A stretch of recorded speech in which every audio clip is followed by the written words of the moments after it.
బాన్స్వాడ నియోజకవర్గంలోని దేశాయిపేట గ్రామంలో వివిధ పార్టీల నుంచి 400 మంది ఏనుగు రవీందర్ రెడ్డి ఆధ్వర్యంలో కాంగ్రెస్ పార్టీలోకి చేరారు. ఈ సందర్భంగా వారు మాట్లాడుతూ గత బీఆర్ఎస్ పాలనలో బాన్స్వాడ నియోజకవర్గానికి 11,000 డబుల్ బెడ్రూమ్ ఇల్లు ఇచ్చామని పలుమార్లు చెప్పుకునే బీఆర్ఎస్ నాయకులు డబుల్ బెడ్రూమ్ ఇల్లు నిర్మించుకునే లబ్ధిదారులకు ఇప్పటి వరకు పూర్తి బిల్లులు అందించడంలో విఫలమయ్యారని విమర్శించారు. కాంగ్రెస్ పార్టీ వర్గ విభేదాలు లేకుండా కలిసికట్టుగా పనిచేసి బాన్స్వాడ నియోజకవర్గం అభివృద్ధిలో ముందంజలో ఉండాలని ఈ సందర్భంగా వారు తెలిపారు.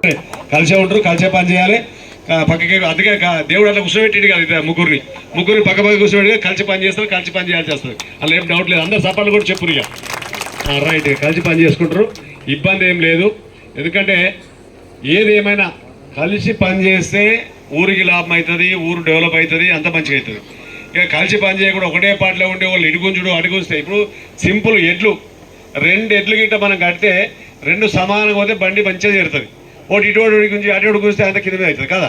కాబట్టి ఏదేమైనా కూడా గ్రామంలో ఎలక్షన్లు వచ్చినప్పుడే ఎలక్షన్ల తర్వాత బాజాబ్తా కలిసికట్టుగా పనిచేసి మరిన్ని అప్డేట్స్ కోసం మా ఛానల్ని సబ్స్క్రైబ్ చేయండి.